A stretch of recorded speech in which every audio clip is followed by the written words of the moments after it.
श्री गणेशाय नमः। वक्रतुंड महाकाय सूर्यकोटि समप्रभ निर्विघ्नं कुरु मे देव सर्वकार्येषु सर्वदा। प्रथम खंड प्रथम अध्याय। प्राचीन काल की बात है। निमिषारण्य क्षेत्र में ऋषि महर्षि और साधु संतों का समाज जुड़ा था। उसमें श्री सूत जी भी विद्यमान थे। शौनक जी ने उनकी सेवा में उपस्थित होकर निवेदन किया कि हे अज्ञान रूप को घोर तिमिर से नष्ट करने में करोड़ों सूर्य के समान प्रकाश में सूत जी, हमारे कानों के लिए अमृत के समान जीवन प्रदान करने वाले कथा तत्व का वर्णन कीजिए। हे सूत जी, हमारे हृदयों में ज्ञान के प्रकाश की वृद्धि तथा भक्ति, वैराग्य और विवेक की उपस्थिति जिस कथा से हो सकती हो, वह हमारे प्रति कहने की कृपा कीजिए। शौनक जी के जिज्ञासा से श्री सूत जी बड़े ही प्रसन्न हुए। पुरातन इतिहासों के स्मरण से उनका शरीर पुलकायमान हो रहा था। वे कुछ देर उसी स्थिति में विराजमान रहकर कुछ विचार करते रहे और अंत में बोले, शौनक जी, इस विषय में आपके चित्त बड़े ही जिज्ञासा है।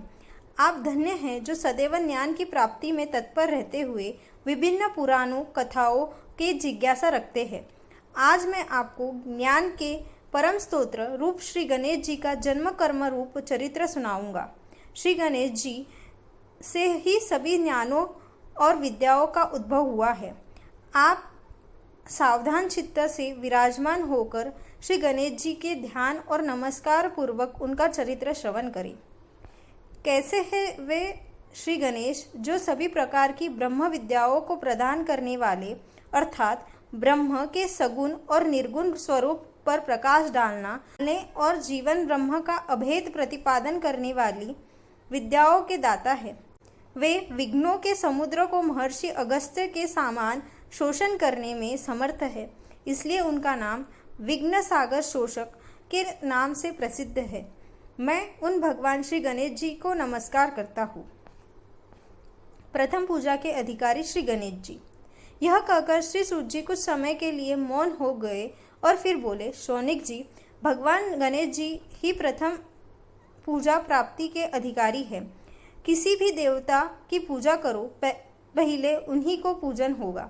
शौनक जी ने निवेदन किया, हे भगवान, हे सूत, सर्वप्रथम यह बताना की कृपा कीजिए कि श्री गणेश जी को प्रथम पूजा का अधिकार किस प्रकार प्राप्त हुआ।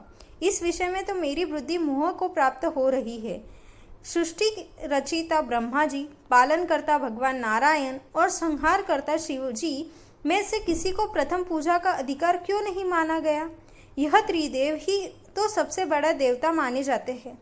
सूत जी ने कहा, शौनक जी, यह भी एक रहस्य है। देखो, अधिकार मानने से नहीं मिलता, इसके लिए योग्यता होनी चाहिए। संसार में अनेकों देवी देवता पूजे जाते हैं। पहले जो जिसका इष्ट देव होता है वह उसी की पूजा किया करता है। उससे बड़े देवताओं के महत्व में कमी आने की आशंका उत्पन्न हो गई। इस कारण देवताओं में परस्पर विवाद होने लगा। वे उसका निर्णय प्राप्त करने के लिए शिव जी के पास पहुँचे और प्रणाम करके पूछने लगे, प्रभु, हम सबके प्रथम पूजा का अधिकार कौन है? शिव जी सोचने लगे कि किसे प्रथम पूजा का अधिकार माने। तभी उन्हें एक युक्ति सूझी। बोले, देवगण, इसका निपटारा बातों से नहीं तथ्यों से होगा। इसके लिए एक प्रतियोगिता रखनी होगी, विश्व की परिक्रमा करने की प्रतियोगिता। देवगण उनका मुख देखने लगे, शंकित हृदय से सोचते थे कि ऐसी प्रतियोगिता रहेगी।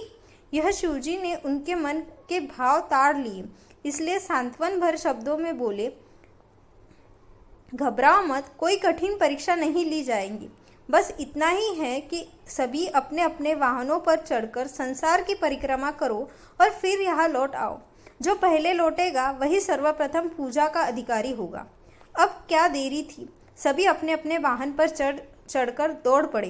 किसी का वाहन गजराज था तो किसी का सिंह, किसी का भैंसा तो किसी का मृग, किसी का हंस तो किसी का उल्लू, किसी का अश्व तो किसी का श्वान। अभिप्राय यह कि वाहनों की विविधता के दर्शन उस समय जितने भले प्रकार से हो सकते थे, उतने अन्य समय में नहीं।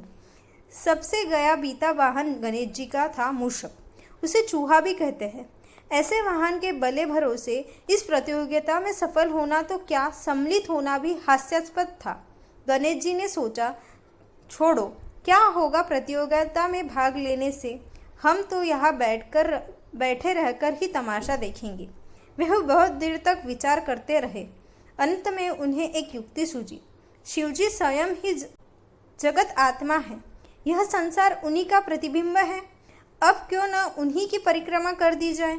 उनकी परिक्रमा करने से ही संसार की परिक्रमा हो जाएगी।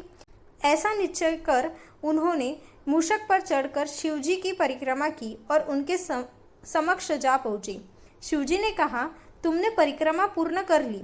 उन्होंने उत्तर दिया, जी। शिवजी सोचने लगे कि इसे तो यही घूमते हुए देखा, फिर परिक्रमा कैसे कर आया। देवताओं का परिक्रमा करके लौटने आरंभ हुआ और उन्हें गणेश जी को वहाँ बैठ देख तो माथा ठनक गया। फिर भी साहस करके बोले, अरे तुम विश्व की परिक्रमा के लिए नहीं गए। गणेश जी ने कहा, अरे मैं कब का आ गया हूँ। देवता बोले, तुम्हें तो कहीं भी नहीं देखा। गणेश जी ने उत्तर दिया, देखते कहाँ से, समस्त संसार शिवजी में विद्यमान है। उनकी परिक्रमा करने से ही संसार की परिक्रमा पूर्ण हो गई। सूत जी बोले, शौनक, इस प्रकार गणेश जी ने अपनी बुद्धि के बल पर ही विजय प्राप्त कर ली। उनका कथन सत्य था, इसलिए कोई विरोध करता भी तो कैसे। बस इसी दिन से गणेश जी की प्रथम पूजा होने लगी।